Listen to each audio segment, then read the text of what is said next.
10. obljetnica ove godine smrti pokojnog ministra Gojka Šuška i ja vjerujem hrvatskom narodu iz Bosne i Hercegovine koji je ostao još uvijek u biti tajno pitanje Hrvata Bosne i Hercegovine je ostalo neriješeno i ova skulptura, ovaj kip ministra će nešto značiti, znači da hrvatski narod nije ostavljen, nije zaboravljen i da Republika Hrvatska će uvijek jednim okom gledati i na braću Hrvate u Bosni i Hercegovini.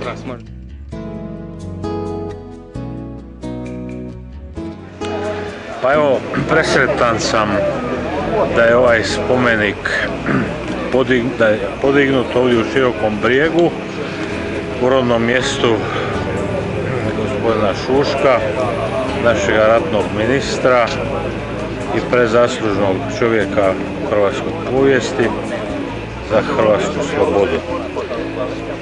Ja sam kao autor još mnogo sretni zato što vjerujem da sam uspio napraviti kip dostojan života i djela osobe Gojka Šuška i raduje me da ću ovdje sa Širokobriježanima doživjeti taj trenutak, a nadam se da neće dugo vremena proći, da će se i u samoj Hrvatskoj Zagrebu dogoditi jedan takav čin.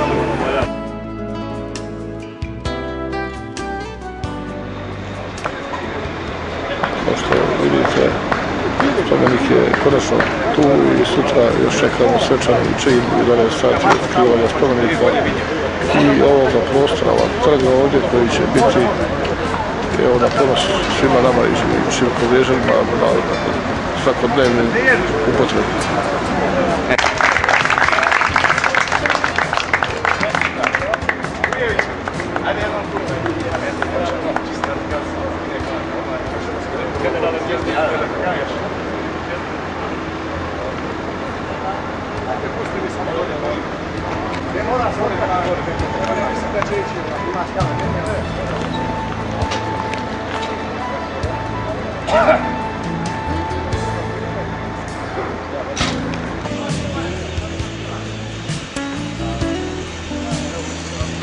I zahvaljujem na ovoj pažnji Jabuku TV. Pozdrav svim gledateljima TV Jabuke.